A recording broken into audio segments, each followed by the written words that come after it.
বিরতির পর স্বাগত। আলু চাষিরা শীতের মরশুমের দিকে মুখিয়ে থাকে, কারণ এই মরশুমে আলু ফলন ভালো হয়। তবে এবার আলুর ফলনেও যে বড়সড় বিপদের কাঁটা হয়ে দাঁড়াচ্ছে বৃষ্টি।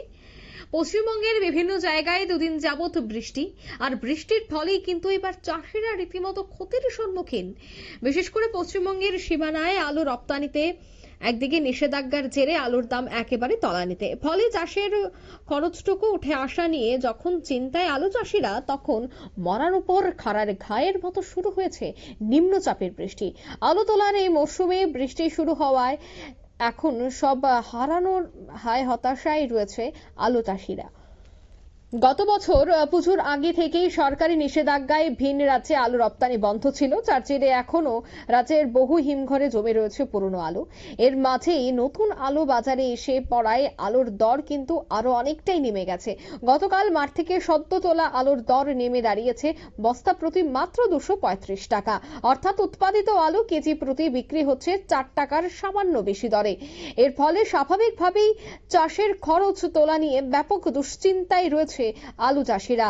চাষিদের দাবি, 1 বিঘে আলুর চাষ করতে সেখানে খরচ হচ্ছে 38 থেকে 40 হাজার, সেখানে উৎপাদিত আলু বিক্রি করে মিলছে 30 থেকে 35 হাজার টাকা।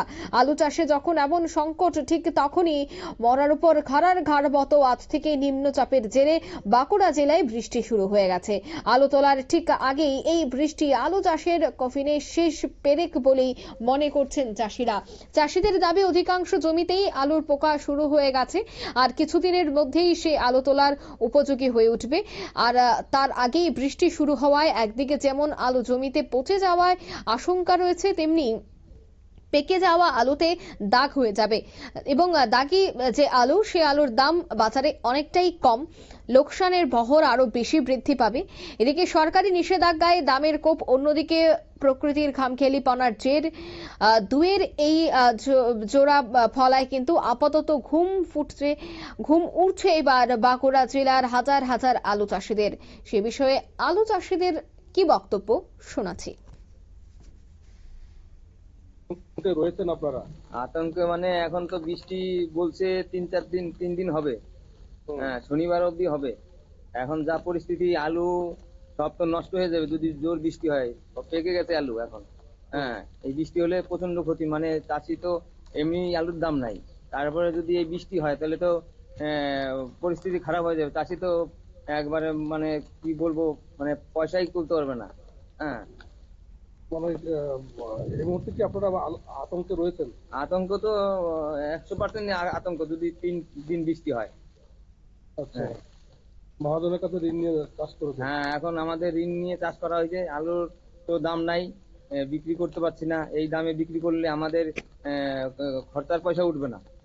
হ্যাঁ, যদি আলুর এই যে ক্ষতি হয় প্রাকৃতিক দুর্যোগে, তাহলে কি করবেন আপনারা? কিভাবে সংসার চলবে? কি করব, আমাদের তো কিছু করার নাই। যা পরিস্থিতি, যদি আলু এইভাবে দুর্যোগে নষ্ট হয়ে যায় তাহলে আমাদের কিছু করার নাই। যদি সরকার কিছু আমাদের সাহায্য অনুভূতি করে, যদি নষ্ট হয়ে যায় তাহলে আমরা আহ, খেয়ে পরে কিছু বেঁচে থাকতে পারবো, নাহলে আমাদের কিছু করার নেই। সব আলুর উপরে আমাদের নির্ভর।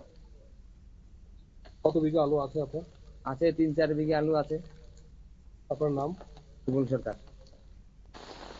আমরা তো আতঙ্কে আছি, কারণ বৃষ্টিতে যে পরিমাণে আলুতে যে পরিমাণে আমরা খরচ করেছি, সেটা এমনিতেই তো দাম নেই, তারপরে আবার এই অকাল বৃষ্টিতে আমাদের সব নষ্ট হয়ে গেলে এরপরে আমাদের বাঁচাই দায় হয়ে যাবে। মানে কতটা ক্ষতির মতো করতে হবে? আমাদের আলু তাহলে আর তুলতেই হবে না, এমন হয়ে যাবে আলু আর পাওয়াই যাবে না আমাদের। আপনারা শুনলেন তাদের বক্তব্য। অকাল বৃষ্টিতে কিন্তু অনেকটাই ক্ষতির সম্মুখীন হয়েছে তারা। এই অকাল বৃষ্টিতে কিন্তু এবার ক্ষতির সম্মুখীন হয়ে, অন্যদিকে আমদানি রপ্তানির বাণিজ্য বন্ধ থাকায় অনেকটাই ক্ষতি আগামী দিনেও হবে বলে মনে করছেন আলু চাষিরা। নিয়ে নিচ্ছে এই মুহূর্তে ছোট্ট একটি বিজ্ঞাপন বিরতি, সঙ্গে থাকুন।